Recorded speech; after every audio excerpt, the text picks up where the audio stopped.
Hello everyone, আসসালামু আলাইকুম। আজকে আমি পঞ্চম শ্রেণীর সুখ আর দুঃখ গল্পটার সব কিছু সমাধান করে দিব। তাহলে চলো শুরু করা যাক। পরের পৃষ্ঠায় যাই। পরের পৃষ্ঠায় কি আছে এগুলো সমাধান করে দিব। এগুলো আমাদেরকে প্রশ্ন বানাতে হবে বইয়ের গল্পটা পড়ে। তাহলে ক নাম্বার প্রশ্ন, বড় মেয়ের নাম কি? খ নাম্বার, দুঃখ ঘরের কি কি কাজ করে? তারপর গ নাম্বার, দুখুর তুলা কে উড়িয়ে দিল? তারপর ঘ নাম্বার, কলা গাছ দুখুর কাছে কি সাহায্য চেয়েছিল? উম নাম্বার, ঘোড়া দুখুকে কি দিল? চ নাম্বার, বুড়ি কোথায় বসে কি করছিল?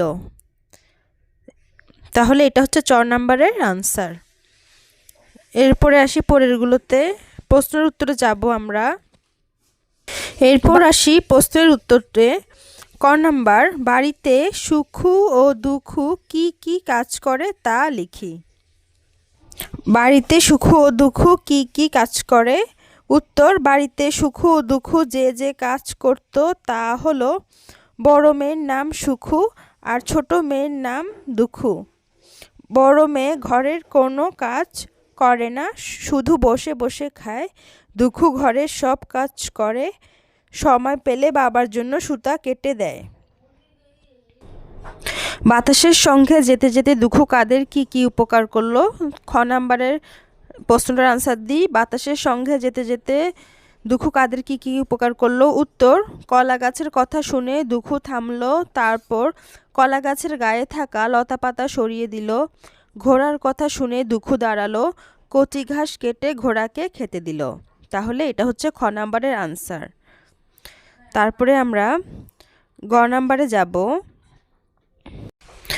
চরকা কাটা বুড়ি দেখতে কেমন, সে কেমন বাড়িতে থাকে? তাহলে এটার আনসার কি? চরকা কাটা বুড়ি দেখতে, গায়ে সাদা শাড়ি পরা ছিল, চুলগুলো ছিল দুধের মতো সাদা। বুড়িটি ধবধবে সাদা একটি বাড়িতে থাকতো। এটা হচ্ছে আনসার। দুঃখু বাড়ি ফেরার সময় কলা গাছ ও ঘোড়ার কাছ থেকে কি কি উপহার পেল? এটার আনসার হচ্ছে, দুঃখু বাড়িতে ফেরার সময় কলা গাছ ও ঘোড়ার কাছ থেকে কি উপহার পেল? পঙ্খিরাজ ঘোড়ার বাচ্চা দিল ও এক ছড়া সোনার কলা দিল। কি কি পেল? পঙ্খিরাজ ঘোড়ার বাচ্চা পেল আর এক ছড়া সোনার কলা দিল। পঙ্খিরাজ ঘোড়ার বাচ্চাকে দিল, সেটা দিল হচ্ছে ঘোড়া, আর কলা গাছ দিল এক ছড়া সোনার কলা। এরপরে নম্বর আছে, সুখু কেন ভালো কিছু পেল না? এটার আনসার কি দিবে? সুখু কেন ভালো কিছু পেল না? সুখু ফিরেও তাকালো না কলা গাছ ও ঘোড়ার ডাকে। বুড়ির সাথে খারাপ ব্যবহার করেছিল, তাই সে পেটটা খুলে কোনো তুলাও পেল না, তাই সে ভালো কিছু পেল না।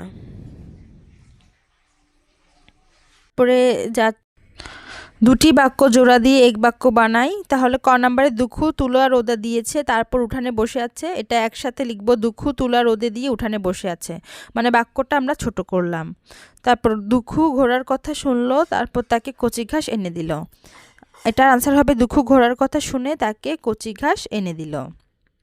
এক কথায় লিখেছি, কি লিখেছি? দুঃখু ঘোড়ার কথা শুনে তাকে কচি ঘাস এনে দিল। বাক্যটা ছোট করে ফেলবো আমরা। আমি তোমার সাথে শিউলিতলে যাব, তারপর ফুল কুড়াবো। এটা লিখবো, আমি তোমার সাথে শিউলিতলায় গিয়ে ফুল কুড়াবো। ঘ নাম্বার, তিনি তোমার কথা শুনছেন, তিনি একটি বই এনেছেন। এটা কি হবে? তিনি তোমার কথা শুনে একটি বই কিনে এনেছেন। এভাবে আমরা ছোট করব, দুইটা বাক্যকে একটা বাক্যে আনবো। তারপর পাখিরা খড়কুটো দিয়ে নিয়ে এলো। এটা পাখিরা খড়কুটো নিয়ে এসে তাদের বাসা বানালো। এভাবে আমরা একসাথে দুইটা বাক্য একসাথে করে ফেললাম। তো তোমরা একটু স্ক্রিনশট দিয়ে রাখো যেন দেখতে পারো। তারপর ভালো কাজের তালিকা করি 5 নাম্বারে। অসহায় মানুষের সাহায্য করা, বড়দের সম্মান করা, সত্য কথা বলা। এটা হচ্ছে 3টা লিখতে পারো, আমি 3টা দিয়েছি।